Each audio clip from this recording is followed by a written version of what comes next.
नमस्कार दोस्तों, दैनिक रोजगार समाचार पेपर की इजारा फटाफट बड़ी खबरों में आपका स्वागत है। इजारा प्रमुख खबरों को देखने से पहले आपसे निवेदन है कि देव एकेडमी को सब्सक्राइब जरूर करिएगा।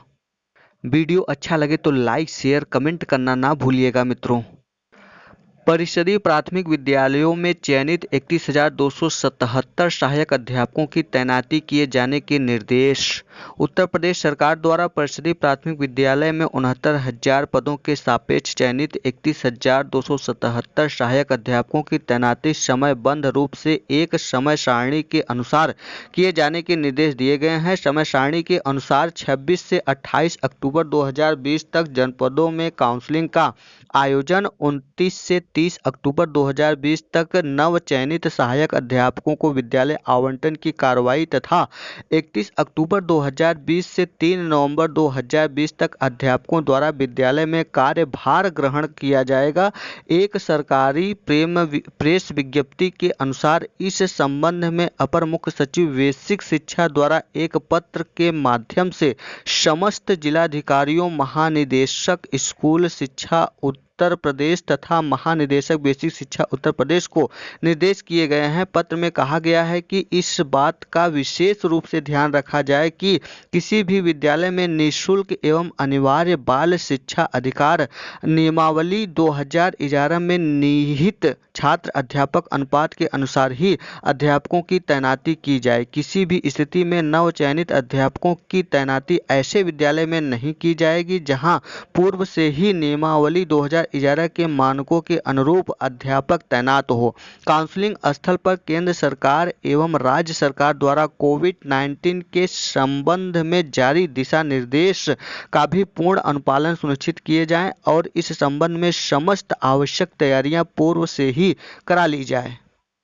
तबादला सूची आज नहीं आएगा। परिषदीय शिक्षकों के अंतर जिला तबादले की सूची गुरुवार को जारी नहीं होगी। परिषद सचिव प्रताप सिंह बघेल ने कहा कि हाईकोर्ट में इस मामले की सुनवाई हुई है और 3 नवंबर को फैसला आ सकता है। ज्ञात हो कि पहले परिषद ने 22 अक्टूबर को तबादला सूची जारी करने की समय सारणी घोषित की थी। मुख्यमंत्री तबादला करने की अनुमति दे चुके हैं। सचिव ने बताया कि हाईकोर्ट में याचिका संख्या 878/2020 दिव्या गोस्वामी बनाम उत्तर प्रदेश राज्य व अन्य में 15 अक्टूबर को सुनवाई करते हुए निर्णय सुरक्षित किया था। 3 नवंबर को निर्णय आने की उम्मीद है।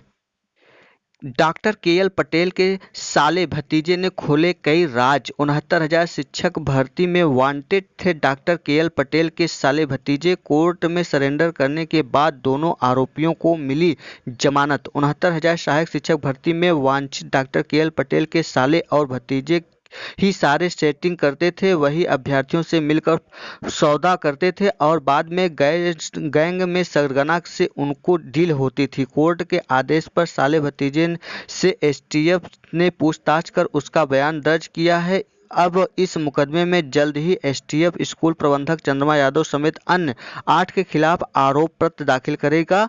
इसके बाद सभी के खिलाफ गैंगस्टर तहत कार्रवाई की जाएगी। इस मुकदमे में 12 आरोपियों के खिलाफ पुलिस गैंगस्टर की कार्रवाई कर चुकी है। गौरतलब है कि 69,000 शिक्षक भर्ती फर्जीवाड़ा करने के आरोप में एसटीएफ अब तक नामजद आरोपियों के सापेक्ष 18 के खिलाफ कार्रवाई कर चुकी है। इस मुकदमे में डॉक्टर कृष्ण लाल पटेल के साले फूलपुर निवासी सत्यम पटेल और बहरिया निवासी भतीजा शैलेश पटेल वांछित थे। दोनों के खिलाफ पुलिस वारंट लेकर कुर्की की कार्रवाई करने की तैयारी थी। इसके घर पर मुनादी हो चुकी थी। इस बीच दोनों आरोपियों ने कोर्ट में सरेंडर कर दिया। मंगलवार को कोर्ट से उनकी जमानत हो गई, लेकिन शर्त थी कि एसटीएफ को विवेचना में सहयोग करेंगे। एसटीएफ ने संतोष और शैलेश को हिरासत में लेकर इस प्रकरण में गहन पूछताछ की। दोनों ने स्वीकार किया कि 69,000 शिक्षक भर्ती में दर्जनों अभ्यर्थी से पैसा लेकर नौकरी लगाने के नाम पर फर्जीवाड़ा किए थे।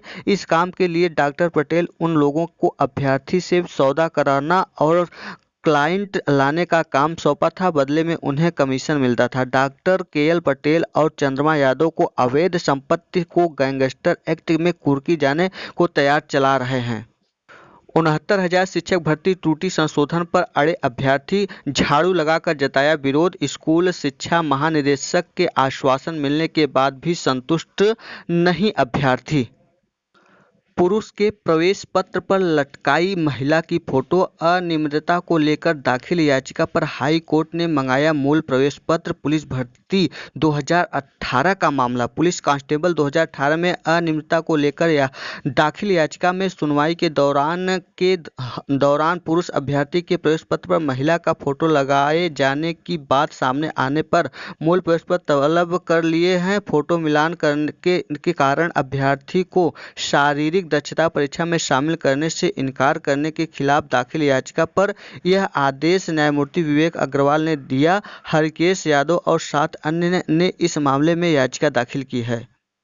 कर्मचारी चयन आयोग एसएससी की ओर से आयोजित कंबाइंड हायर सेकेंडरी लेवल 2019 की टीयर 1 परीक्षा बुधवार को पूरी हो गई है। एसएससी मध्य क्षेत्र के तहत उत्तर प्रदेश और बिहार के 19 जिलों में आयोजित इस परीक्षा में अभ्यर्थियों की उपस्थिति 39.54% रही। यूपी के मुकाबले बिहार के केंद्रों में परीक्षार्थियों की उपस्थिति बेहतर रही। यूपी में 36.94 और बिहार में 43.57% अभ्यर्थी ने परीक्षा दी।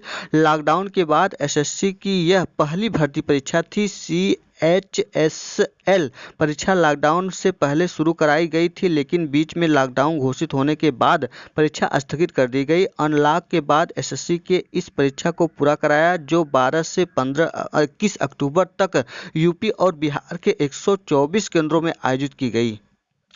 यूपीपीएससी आरओ चयनितों को सत्यापन का मिला एक और मौका। पूर्व में सत्यापन से वंचित रह गए अभ्यर्थियों का अभिलेख सत्यापन 27 से शुरू होगा। सभी अभ्यर्थियों के लिए मास्क पहनकर आना होगा अनिवार्य। कंप्यूटर सहायक का टाइपिंग टेस्ट 1 नवंबर से शुरू होने जा रहा है।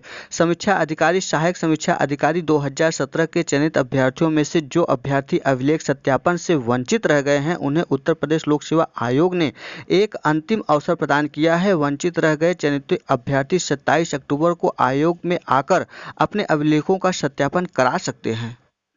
कंप्यूटर सहायक उत्तर प्रदेश लोक सेवा आयोग परीक्षा 2019 में औपबंधिक रूप से सफल 191 अभ्यर्थियों का हिंदी कंप्यूटर टाइपिंग टेस्ट 1 नवंबर से शुभारंभ हो रहा है।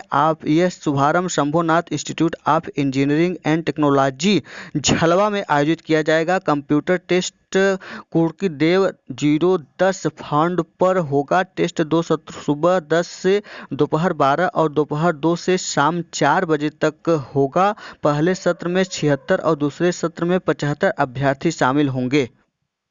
पॉलिटेक्निक कल से होगी चौथे चरण की काउंसलिंग। संयुक्त प्रवेश परीक्षा परिषद ने पॉलिटेक्निक में दाखिले के लिए आयोजित हो रही काउंसलिंग प्रक्रिया में बदलाव किया है। चौथे चरण की काउंसलिंग अब 23 अक्टूबर से शुरू होगी। इसके बाद बाकी अन्य 8 चरणों की काउंसलिंग की जाएगी। ये था आज का दैनिक रोजगार समाचार पेपर की इजारा फटाफट बड़ी खबरें। वीडियो अच्छा लगा हो तो देव एकेडमी को सब्सक्राइब, लाइक, शेयर, कमेंट करना ना भूलिएगा दोस्तों। वीडियो में अंत तक बने रहने के लिए बहुत बहुत धन्यवाद। फिर मिलते हैं नई सूचना के साथ, तब तक के लिए नमस्कार।